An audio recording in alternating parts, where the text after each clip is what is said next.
आपके लिए सामान्य गणित जो बहुत ही आसान तरीके से। तो अपन पिछले वीडियो के अंदर भिन्नों के जोड़ के बारे में पढ़ रहे थे और भिन्नों के जोड़ के मैंने मुख्य बिंदु आपको बताए। आज अपन उन बिंदुओं के आधार पर भिन्नों के जोड़ के जो उदाहरण हल करेंगे। तो आज का अपना हेडिंग रहेगा भिन्नों की जोड़। आज की जो हेडिंग रहेगी भिन्नों की जोड़। अब देखो इनके अपन उदाहरण हल करेंगे। पहले तो सबसे पहले अपन कुछ कल मैंने आपको मुख्य बिंदु लिखाए थे, उन मुख्य बिंदुओं के आधार पर अपन उदाहरणों को हल करेंगे और उसके बाद में अभाज्य गुणनखंड विधि से अपन लसप ज्ञात करके किस प्रकार जोड़े की जाती है उन सब के बारे में भी अपन चर्चा बाद में करेंगे। सबसे पहली जो टाइप है, फर्स्ट ट्रिक के आधार पर अपन अगर कार्य करेंगे तो उदाहरण नंबर अगर 1 की बात की जाए, उदाहरण नंबर 1, और मैंने ये भी बताया था कि भिन्न को कैसे लिखा जाता है। तो भिन्न को लिखा जाता है अंश बट्टे हर। कैसे लिखा जाता है? अंश बट्टे हर के रूप में भिन्न को लिखा जाता है। तो ऊपर की संख्या को क्या कहा जाता है? अंश कहा जाता है, और नीचे की संख्या को क्या बोला जाता है? हर बोला जाता है। अब देखिए भिन्नों की जोड़ के अपन पहला उदाहरण लेते हैं फर्स्ट टाइप का। जैसे कि मैंने कल आपको बताया था कि मैं आपके सामने एक उदाहरण दे रहा हूं कि 2/7 प्लस 3/7। कल आपको मैंने फर्स्ट टाइप का जो एक मुख्य बिंदु लिखाया था कि ऐसी भिन्न जिसका क्या होना चाहिए? हर समान हो। हर समान होने पर आप उसका कैसे हल करोगे कि हर समान होने पर आपको वही लसप आएगा जो लसप के अंदर, जो हर के अंदर जो संख्या है वही लसप है। अब दोनों में देखो हर समान है, पहले में 7 और दूसरे में भी 7, दोनों में समान है, इसीलिए इसका लसप क्या आएगा? 7। जो हर के अंदर संख्या दे रखी है वही क्या आएगी? लसप। अब देखिए अब आपको क्या करना है, अब आपके ऊपर जो अंश के अंदर, पहली भिन्न के अंश के अंदर जो संख्या दे रखी है उस संख्या को आपको सबसे पहले लिखना है, फिर आपको गुणा का निशान लगाना, और जो पहली संख्या 2 है इसके बटे में कौन सा? 7, इस 7 का इस 7 में भाग देना है। 7 में 7 का भाग कितनी बार जाएगा?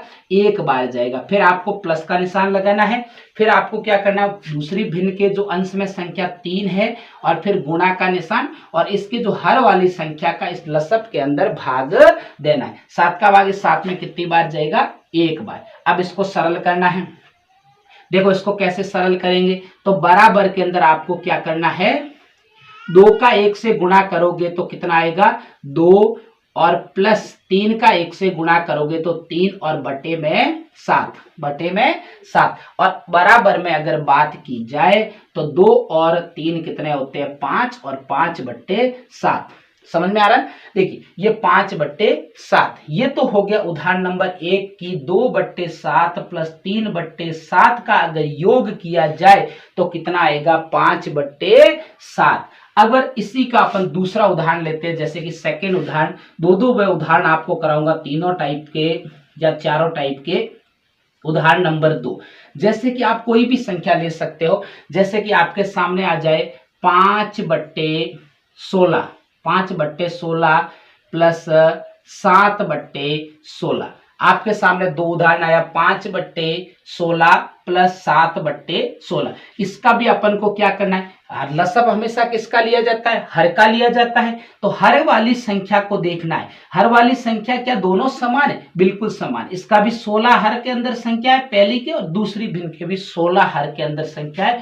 तो अपना लसप क्या आएगा? 16। अगर दोनों में समान संख्या दे रखी है तो लसप भी अपना क्या आएगा? समान। अब देखिए 5 पहली भिन्न का है, अंश के अंदर 5 है, तो इस 5 का अब गुणा का निशान लगाना है। फिर अब इस 16 का भाग 16 में कितनी बार जाएगा? 1 बार, और फिर प्लस वापस 7 गुणा, अब इस 16 का इस 16 में भाग 1 बार जाएगा। अब आपको क्या करना है? बराबर पहले गुणा करना है, न कि योग करना है। योग कभी मत करना, पहले सबसे पहले क्या करना है? गुणा। अब 5 का 1 से गुणा करेंगे तो 5, प्लस 7 का 1 से गुणा करेंगे तो 7, और बटे में 6, और फिर बराबर के अंदर 5 और 7 कितने होते हैं? 12। कितने होते हैं? 12, और 12/12। 16, सॉरी 12 बट्टे कितना है 16। ये अब जो 5/16 प्लस 7/16 का जो योग आएगा वो कितना आएगा 12/16। कितना आएगा 12/16। अब अपन सेकंड टाइप का कर दें। मैंने एक आपको पिछले कल वाले वीडियो के अंदर मैंने एक सेकंड टाइप का जो बिंदु बताया था वो किस प्रकार बताया। अब देखो सेकंड टाइप का मैं बिंदु की अगर बात की जाए तो वो है कि आपके सामने अगर कोई उदाहरण आ जाए, जैसे कि अपन उदाहरण नंबर, इसके भी मैं 2 उदाहरण करवाऊंगा आपको। उदाहरण नंबर 1 की बात की जाए, जैसे कि आपके सामने आ गया 3/5 प्लस 2/7। अब आपके सामने एक उदाहरण आया है 3/5 प्लस 2/7।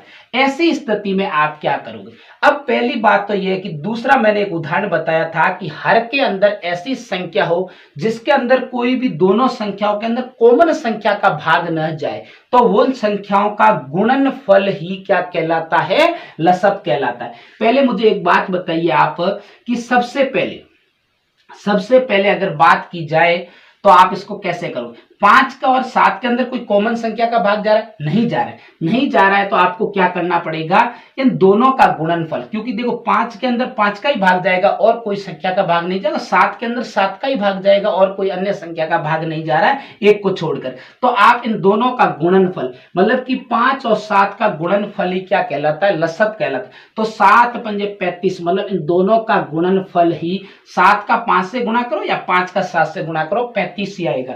अब वापस वही प्रक्रिया अपनानी, पहले वाली भिन्न कितनी है 3, फिर गुणा में। अब 5 का आपको पहाड़ा बोलना है, 35 आते ही बंद कर देना है। तो कितनी बार जाएगा 7 पंजे 35, मतलब 7 बार इसमें, और उसके बाद में किसका निशान लगाना है, प्लस का, और उसके बाद में वापस 2 और 2 के गुणा के वापस इस 7 का भाग 35 में कितनी बार जाएगा, 5 बार। 7 पंजे 35 मतलब कि 5 बार। अब वापस वही प्रक्रिया आपको करनी है। 7 का 3 से गुणा करो तो 7 तिये 21 प्लस और 5 दूने 10 और बटे में कितना आएगा 25। बटे में कितना आएगा 25 नहीं सॉरी 35। बटे में कितना है 35। जो लसब के अंदर जो संख्या आ रही है वही संख्या इसके अंदर बटे में आएगी। अब आपको इनका योग करना है बस। 21 और 10 कितने होते हैं 31। 31 बटे 35। तो जो आपके सामने जो संख्या आई है 3/5 प्लस 2/7 का जो योग होगा वो होगा 31/35। अब मैं इसी का भी टाइप का एक आपको और उदाहरण करवा रहा हूं, जैसे कि उदाहरण नंबर 2। इसकी उदाहरण नंबर 2 की बात करें, जैसे कि आपके सामने आ गया 1/2 प्लस 1/3।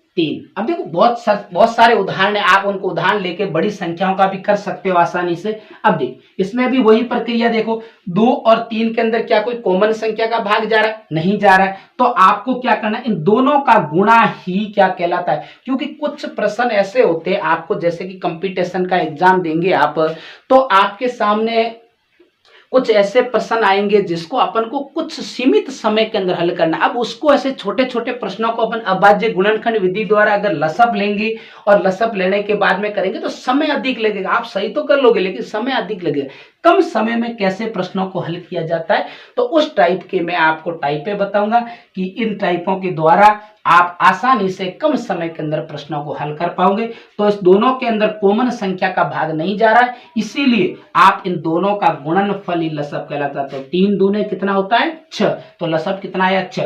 वापस गुणा कीजिए, 1 गुना 1 के बटे में 2, 2 का भाग 6 में कितनी बार जाएगा 3 बार। फिर प्लस वापस 1 गुना 3 का भाग इस 6 में कितनी बार जाएगा 2 बार। वापस देखिए, 1 का पहले हमेशा गुणा करना है, न कि जोड़ करना है। जोड़ कभी मत करना, ऐसे मत करना कि 3 और 1 को जोड़ दिया फिर इनको गुणा करोगे तो आपके गलत हो जाएगा।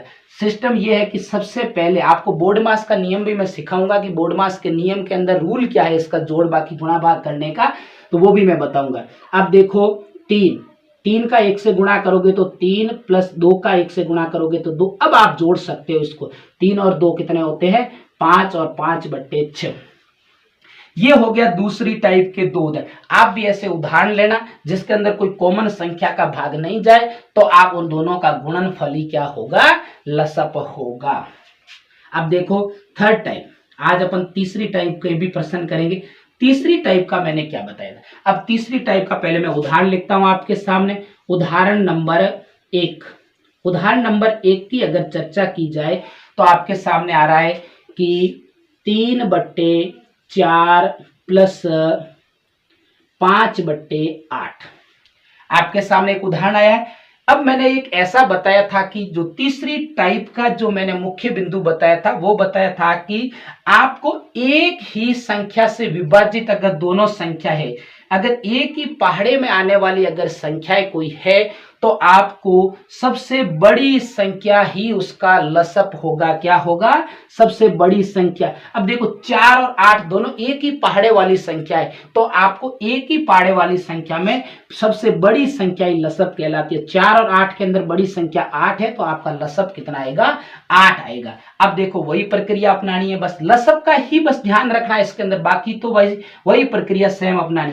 अब देखो 3 के गुणा, अब 4 का इसका भाग 8 में कितनी बार जाएगा, 4 दूने 8 मतलब कि 2 बार जाएगा, और प्लस फिर आएगा 5 गुना, अब इस 8 का भाग इस 8 में कितनी बार जाएगा, 1 बार जाएगा। अब देखो 3 दूने कितने होते, 6 प्लस 5 एकम 5 और बटे में वही आएगा जो लसप आया है 8, और 6 और 5 कितने होते हैं, 11। कितने होते हैं, 11 और 11/8। तो ये हो गया 3/4 प्लस 5/8 का योग। अगर जोड़ की बात की जाए तो 11/8। इसका भी मैं आपको एक और दूसरा उदाहरण और बताता हूं तीसरी टाइप का।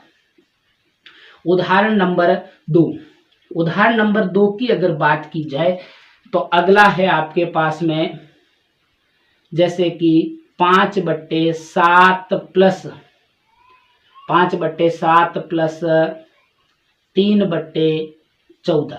3/14। अब आपके सामने एक उदाहरण आया 5/7 प्लस 3/14 का योग, या योग करना है अपन को, भिन्नों की जोड़ करनी है क्योंकि आपके सामने भिन्न है। अब देखो इसमें भी वही तरीका, दोनों देखो 7 और 14 दोनों एक ही पहाड़े वाली संख्या है, तो इसलिए सबसे बड़ी संख्या ही क्या कहलाती है, लसप। 7 और 14 में बड़ी संख्या कौन सी, 14, तो आपका लसप कितना आएगा, 14। कितना आएगा, 14। अब देखिए वापस वही प्रक्रिया अपनानी, 5 और 5 गुना इस 7 का भाग 14 में कितनी बार जाएगा, 7 दूने 14, और फिर प्लस इस 3 गुना 3 का के बाटे में कौन सी, 14 का भाग 14 में कितनी बार जाएगा, 1 बार, फिर बराबर। अब इसका गुणा करना है। सबसे पहले ध्यान ये रखना, गुणा करना है। 5 दूने 10, ये 10 प्लस 3 एकम 3 और बटे में कितना है, 14, और बराबर में 10 और 3 कितने होते हैं, 13, और 13/14। ये हो गए आज। और चौथी टाइप, अब जो चौथी टाइप मैं करवाऊंगा वो कल मैं आपको करवाऊंगा। आप भी इसके कुछ उदाहरण, सभी तीनों टाइप के आप भी उदाहरण मिलाना, और मैं कल आपको इसको भिन्नों की जोड़ की जो चौथी टाइप है वो तो सबके अंदर सार्वजनिक है, मतलब कि अगर किसी को ऐसा याद नहीं है तो आप अभाज्य गुणनखंड के द्वारा किस प्रकार लसप लोगे और उसको लसप लेके और फिर भिन्नों की जोड़ किस प्रकार करोगे, उन सब के बारे में अपन कल चर्चा करेंगे। उससे